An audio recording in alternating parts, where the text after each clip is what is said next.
It's been a while since I've talked about methylene blue, though I have been using it more than ever lately, including in homemade toothpaste and skin cream, which I keep meaning to talk about in a dedicated video. In the meantime, the usual cabal of tricksters has been hard at work pushing all kinds of goofy ideas, so I guess it's time to suit back up and get to work.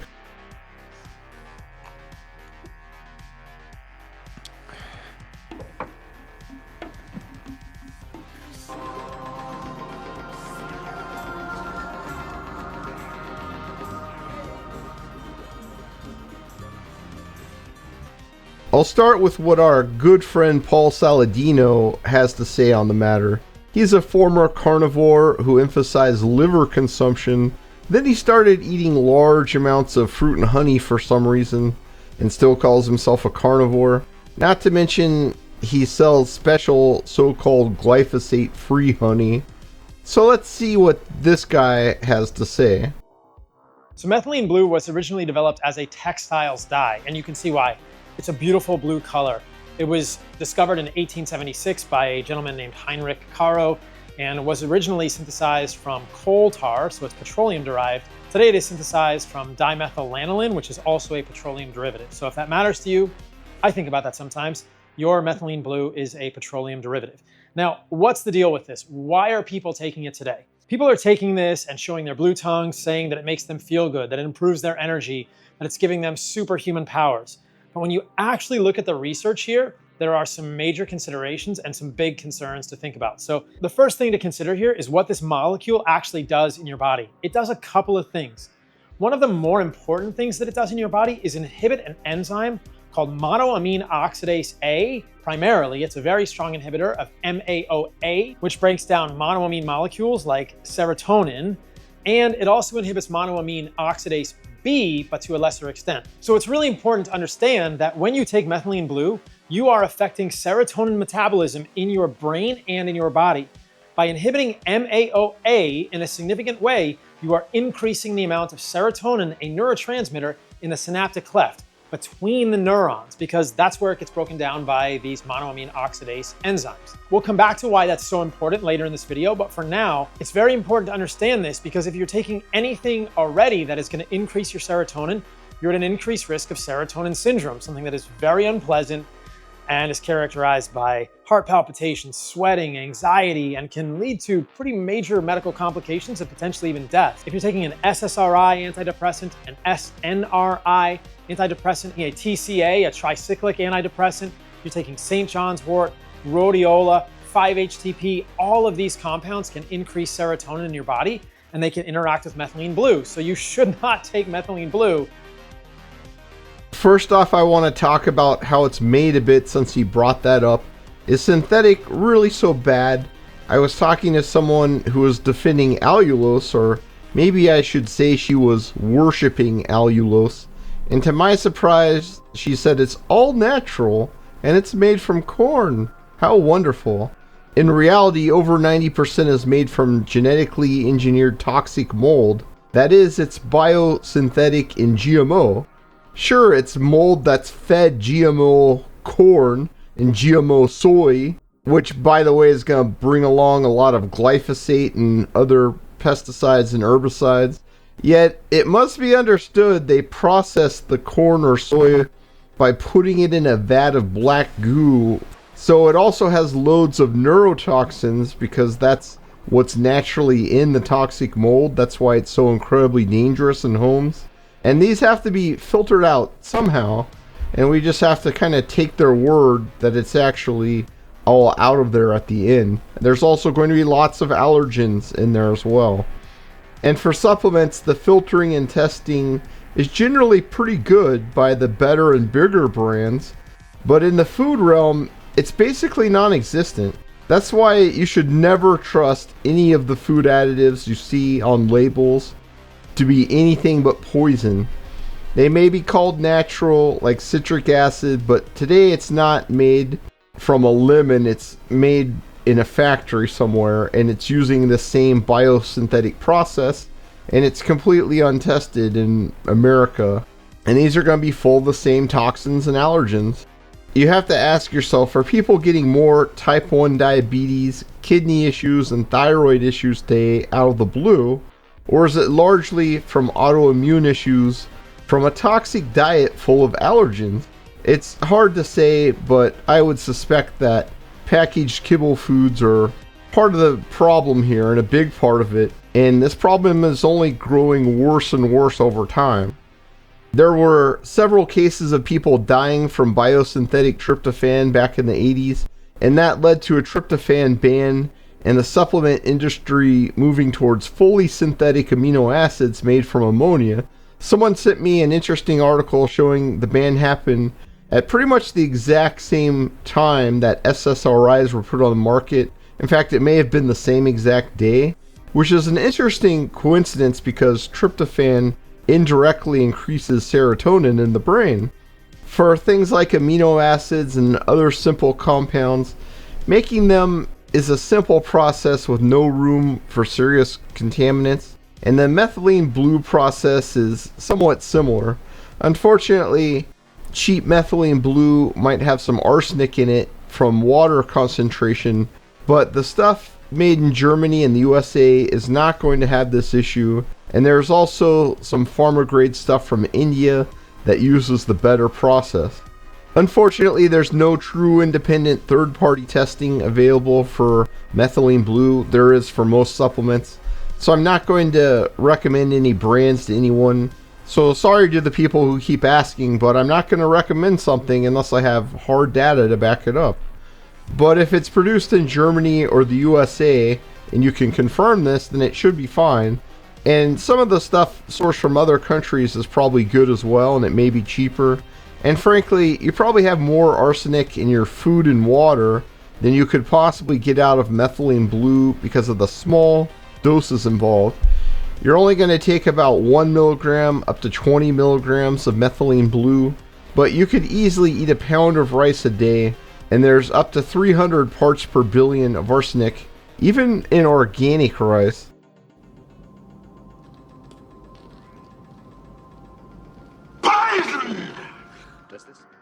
Sorry for the digression, but I think it's important information to understand. His main point here, though, is that methylene blue is an MAOI inhibitor. Before addressing this, I have a more serious warning he does not mention, and I hardly ever hear anyone talk about this. That's the fact that some people are unable to get rid of methylene blue easily, so it tends to accumulate in their system, and this can cause big problems because you could be getting 10 times the concentration you think you're getting. Another warning is that people with poor kidney function could also have the same issue. This is also true in pets, and since pets tend to get a lot of kidney issues, and that's one of the big things that kills them, I just avoid giving it to pets too. So it's best to start dosing methylene blue low and slowly work it up, and if you start to feel any side effects, then you're taking too much. This could happen for some people at low doses, so be careful with it.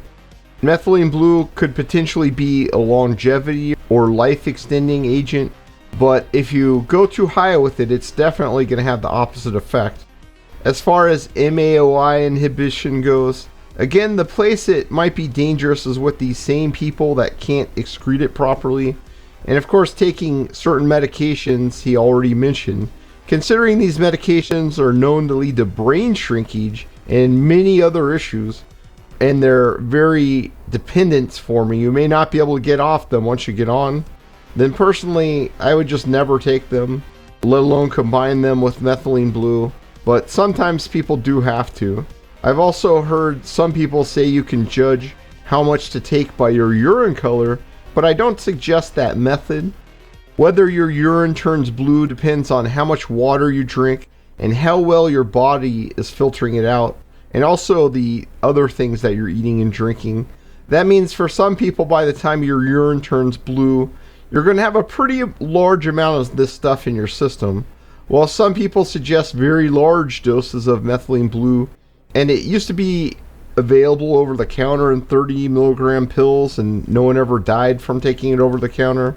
With methylene blue, less is more. I take 5 milligrams a day. I also put a little in my bath because it's very good for your skin and hair. Just make sure to dilute it before touching your skin or hair, or it will temporarily turn you blue, and very concentrated exposure could also be doing more harm than good, though I've never experienced any ills from it. MAOI inhibition lessens the breakdown of neurotransmitters in the brain, and this effect is negligible at the doses that are generally suggested for supplementation. And in fact, you can even have the reverse effect at very low doses. Medically, they use doses up to 200 milligrams, up to even 1200 milligrams, and at these doses, it could be very dangerous for some people when taking certain meds, especially those who can't expel it through the body properly. At these doses, some people can also get issues with their hemoglobin that could also lead to death if they have a genetic defect that makes them vulnerable. When you're taking 1 to 20 milligrams, there's probably no danger whatsoever, but I would still be careful of mixing them with medications, or better yet, just don't take them while you're on these kinds of meds.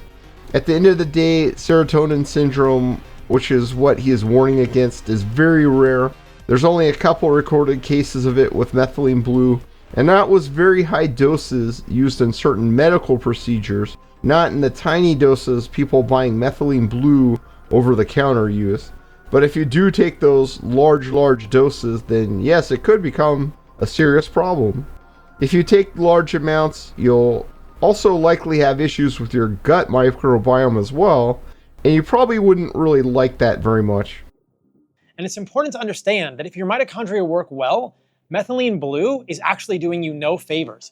It is moving electrons down the electron transport chain, creating less ATP than you would normally have. So as we've seen, the way that you make ATP in the mitochondria is by moving electrons down the electron transport chain. In the process, protons are pumped from the inner part of the mitochondria, the matrix, to the intermembrane space. The subsequent movement of those electrons down their concentration gradient through complex 5, which is also known as an ATP motor, is what generates ATP. Now, the electrons moving down the electron chain creates the electrochemical potential that drives protons to the intermembrane space. And if you move the electrons down less of that chain, you move less protons into the intermembrane space, and you have less protons creating ATP. So abbreviating the path of the electrons down the electron transport chain will cause less ATP to be produced, and that's what methylene blue does. It moves electrons further down the chain, which can bypass a block in the chain if you have a pathology, which very few people actually do, but some people do. That makes less ATP in the end because those electrons are traveling a shorter distance, moving less protons to the intermembrane space and resulting in less ATP as the protons move down their concentration gradient back into the matrix. This is simply wrong. I knew as soon as he started that he had the wrong idea, but factually speaking, this is totally incorrect and can be easily looked up even on sites like Wikipedia, let alone the many studies on methylene blue that show the exact opposite. First off, presenting this process in a line is very misleading. Unfortunately, that's the simplified version that they teach in pre-med and in exercise science. The first step shown, mitochondrial complex 1, is glycolysis or carb burning. In reality, this first step is normally completely skipped. Probably 98% of physicians think the whole cycle is run through whenever we make ATP, but the most common entry point is in the second step of the process. That's a good thing because step 1 often fails, and this is where most of the harmful byproducts of the metabolic process come from, because that's where free radicals are released. I'll walk you through what happens in the full process from 1 to 4, and it will quickly become apparent why his idea is simply wrong. In the first step, you push 4 protons into the intermembrane space, but you get nothing for nothing, and you also create some reactive oxygen species here, which, if the whole process is successful, will be cleaned up at the end. But for now, we're ahead 4 protons, cofactors, which are going to have to be not only replenished, but these cofactors are going to have to be moved in and out of the mitochondrial membrane. The second step is where fat enters this cycle, and also the second step in glucose burning. Less energy is produced here, but wait, before we even get started, if we came here from step 1, we have to use up about half of that energy we produced just to move NADH that we produce where it belongs. Otherwise, we lose some of that precious NAD plus anti-aging advocates are always on and on about. Yes, that's right. We don't just produce energy as we go through these complexes, we also use it up. You can probably figure out where this is going. The good news is little or no free radicals are produced in this step of the process. That means fat burning is inherently much cleaner for the body than burning carbs. We're getting around the same energy at this stage, whether we started with glucose or acetate from fat, but we didn't generate any free radicals earlier on or have to spend ATP moving stuff around. So whether we started at 1 or 2, we wind up in pretty much the same place now. The third step can also produce a lot of ROS, especially if the mitochondria is damaged, which happens from reactive oxygen species. But this step is crucial because we produce a lot of ATP that goes not into the intermembrane space, but towards complex 4, which is the critical step. If you have low levels of CoQ10, this can cause failure. So if you're a vegan or on a statin, supplementing CoQ10 is a very good idea. Better yet, just don't take statins and don't be a vegan. Red meat is absolutely full of the stuff, and it's a critical nutrient. So it's interesting to me that doctors are always telling you not to eat red meat, but they're telling you you should buy the supplement CoQ10. Well, you didn't have a supplement store until the last 100 years or so, so how does that really make any sense? Now that we're in complex 4, that's where the real magic happens. The most important thing it does is clean up the reactive oxygen species that we created in the previous steps. So if all goes well in glycolysis, we're going to generate some energy and we are going to clean up exactly the same amount of ROS that we previously generated. In reality, it often fails in glycolysis and we produce ROS that cannot be cleaned up at all, which is why the body greatly prefers fat for energy generation. And about 80% of the body's energy use is fat, except for during extremely intense exercise. If you paid attention, you realize now that since we didn't create as much ROS burning fat, we can actually clean up more ROS than we produced in the first place. This safely turns free radicals in the body into harmless H2O, plus a little carbon dioxide which will be expelled from the lungs. We also produce the same total energy at the end because we didn't have to perform the cleanup steps earlier in the process and the things like moving NADH around, which also use up ATP. And if there's no extra reactive oxygen species to clean up, then we also get that extra energy. So I guess technically Saladino is right that there's more energy produced, but in reality this energy comes at the cost of more reactive oxygen species production, and it incurs an ATP debt that has to be repaid later in the cycle or later on when we're burning fat. So it's only theoretical extra ATP. Then how do we pay for anything? The Crown owes the Iron Bank of Brothers a tremendous amount of money. How much? A tremendous amount. So it's clearly better to start in the second mitochondrial complex than in the first one, but what if we could start even further along? Because clearly it's step 4 where all of the magic happens. Well, that's exactly what methylene blue does. The first position is very messy and the second is better, but the real magic happens in the final part of the process, aka oxidative phosphorylation. Many things can happen in the electron transport chain to lead to energy production, but the last step is the magic where the free radicals are turned into harmless water and carbon dioxide that the body is going to rapidly expel and make harmless. Some chemicals like methylene blue can enter not just the first or second phase, but skip even further along and trigger energy creation without creating any ROS at all. In fact, it cleans up a bunch of ROS. And as a side note, that's also the case with vitamin K2. And I think a couple of other vitamins will do the same thing. So they can rescue these cells. This is the magic of methylene blue, and that's why, in spite of what Saladino claims, there's many experiments showing that methylene blue greatly increases the ATP generated in cells. In fact, there's even studies in animals showing they burn a significantly higher number of calories per day when given methylene blue, enough to actually cause weight loss. This is a study I did not put into the old video on methylene blue because I didn't want people to take large doses and potentially harm themselves just in the hopes of losing a couple of pounds. But I want to talk about that just to show the reality of the situation. Obviously, if you're losing weight just from the energy burning, it's quite a bit of extra energy, though that's not really the point to get more ATP. The point is to get mitochondrial health. It also allows even damaged mitochondria to produce energy, which Saladino himself admits to. So the movement of electrons down the mitochondrial electron transport chain is what creates the proton gradient necessary for energy in your body.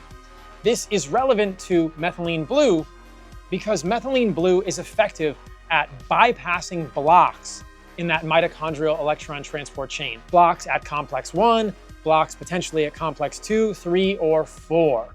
Now, what causes mitochondrial electron transport chain blocks? Generally, it's toxins.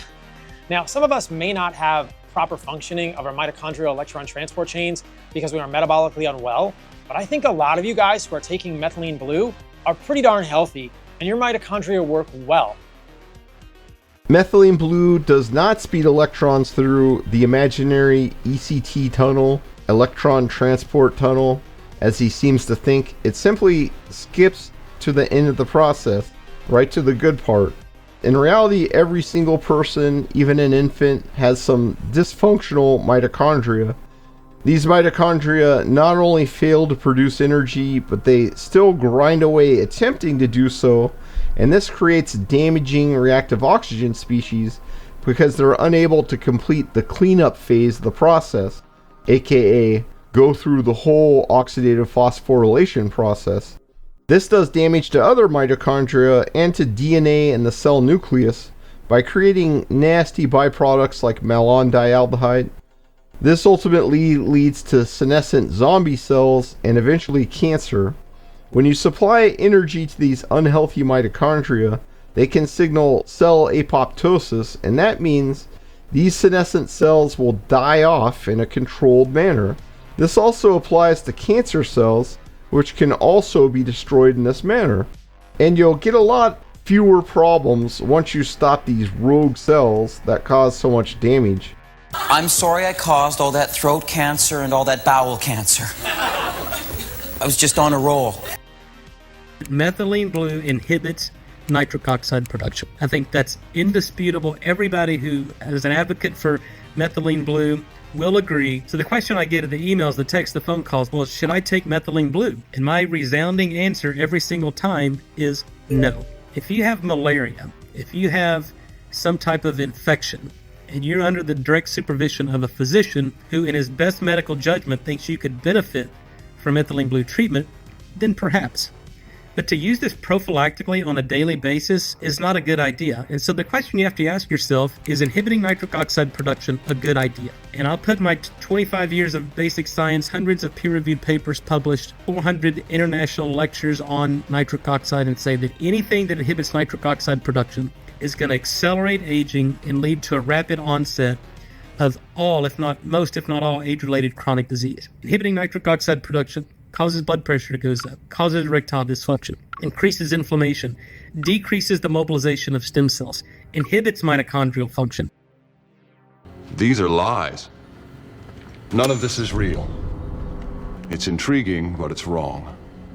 The problem with this statement is that it's what we call bro science. That is, it's unproven speculation or a theory. You take a marker in the body associated with health, find something that increases or decreases the marker, and just assume that manipulating it will also drive positive changes to the body without actually understanding its physiological role. Just like some of the medications that change your blood cholesterol. Sure, you changed the number in your body, but did you actually make yourself healthy? And the answer seems to be no. In reality, science is based on direct testing. He also claims that methylene blue increases inflammation, but the opposite is shown experimentally over and over again. He claims it will also harm mitochondrial function, but again, the opposite is shown experimentally. He claims that it will decrease the mobilization of stem cells, but again, we see the opposite in practice. In reality, oxidative phosphorylation, that is going through and generating energy and going to the absolute end of the process, the cleanup process, that's what causes stem cells to migrate out of their niches and mobilize. This is also one of the mechanisms of action of phototherapy. Now the mechanisms, there's quite a few different mechanisms. The main mechanism revolves around the mitochondria. So the cytochrome C oxidase, which is unit 4 in the mitochondrial respiratory chain, is accepted as a chromophore for red and near-infrared light. And the idea is that you get more oxygen consumption, more ATP, the mitochondrial membrane potential goes up. Other things happen, but one important thing is that the mitochondrial metabolism switches from glycolysis back towards oxidative phosphorylation, which is important because it has a few effects on the whole metabolism. You get a lot of signaling happens based on this mitochondrial activity. You get nitric oxide released, you get ATP and cyclic AMP, you get a brief burst of reactive oxygen species.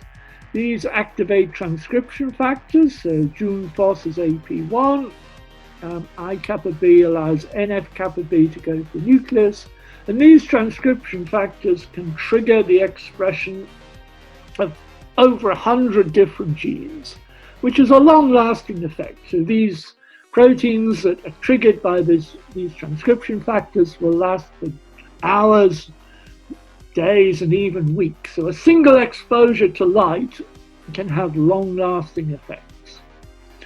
As I said, this switch of glycolysis to oxidative phosphorylation is important for two reasons. One is that stem cells are activated. Stem cells in their hypoxic niche carry out glycolysis, but when the mitochondria are activated, they need oxygen, so they have to get out of their niche when they can undergo proliferation and differentiation programs.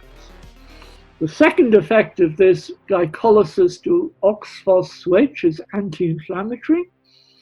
So macrophages have an M1 phenotype and a pro-inflammatory carry out glycolysis.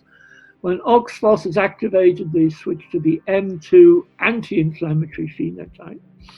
And if these happen to be microglia in the brain, they can undergo phagocytosis, for instance, disposing of amyloid plaque that clogs up the brain tail. But we did discover quite a few interesting things about how shining light on the head has beneficial effects.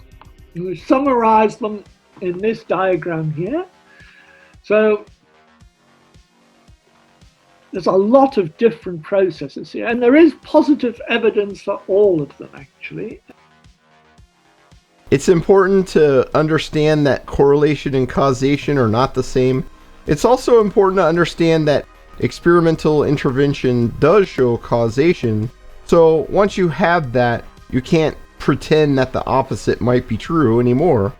Nitric oxide can open blood vessels, but the people with the highest levels of nitric oxide are people in heart failure. That's because ROS is a signaling molecule of distress, and that's what causes the release of nitric oxide. And this nitric oxide there is to open up the blood vessels and get more oxygen into the body in order to create more oxidative phosphorylation and drive down the reactive oxygen species. If we took it to heart that high nitric oxide was always good, then we would want to maximize reactive oxygen species to achieve this, but this is clearly preposterous. And I've actually seen people suggest this kind of idea with ROS and other areas of health. Sorry, but this is sheer lunacy, and even though a lot of the people suggesting this are physicians, they just don't know what they're talking about. Methylene blue reduces nitric oxide because it reduces ROS, and that's a good thing. Regardless, it's very clear that methylene blue does not cause the problems he claims, and this is experimentally proven. That's why it's very important to differentiate between theory or speculation and true experimental data, because when experimental data exists, it trumps all of the theorizing in the world. Your theory is disproven as quickly as you made it. That's why you should look for experimental data before you start making your own theories and speculating and telling people things, especially if they think you're some kind of authority figure. This kind of focus on largely arbitrary, non-causative markers is a big problem in the medical field. Looking at statistics and correlations instead of actual experimental science often makes doctors unable to see the forest for all the trees. Yeah. I'm sorry. Medicine is about as much of a science as, I don't know, voodoo? In case you guys didn't know this, there's very good evidence that if you're taking large doses of methylene blue, it actually turns your brain blue and maybe even your heart blue. Cool! Is it really going to happen though? And the answer is no. This is seen at very high doses, around 400 to 500 milligrams, which is way beyond what anybody should be taking outside of hospitalization for a serious medical condition like septic shock or arsenic poisoning, or certain operations which involve methylene blue. And by the way, methylene blue treats both septic shock and arsenic poisoning. Besides, the color blue will absorb the color red, so if this were true, it would make it easier for phototherapy to have a positive effect on your brain. It will also reflect the color blue, so in case a giant blue space laser attacks you, you'll be just as safe as Oprah's house. All right, let's make the loss of a loved one fun! Woo! Okay, here we go. Oh, yes. Come to mama. Whether methylene blue is good or not depends on whether you think using oxygen to create energy and detoxify reactive oxygen species is good or not. This also decreases acidity, which is especially beneficial for the kidney, in case that is something you care about. If you think oxygen is bad and reactive oxygen species are good, then these guys are definitely the ones you should be subscribed to. I could go on and on about the benefits of methylene blue, but I already have a pretty comprehensive video on that. I may update it someday because I have found a lot of uses for it, such as in skin cream and toothpaste, and even for scabs and bug bites, but that video has plenty of reasons to take it, and I will also put some studies up as slides so you can look through those at your leisure and just pause the video and read the whole thing if you like. Nitric oxide does increase from methylene blue, but only in small amounts and only because it reduces reactive oxygen species in the body. Nonetheless, if you have a blood pressure issue, you should monitor your blood pressure as you take methylene blue, just in case.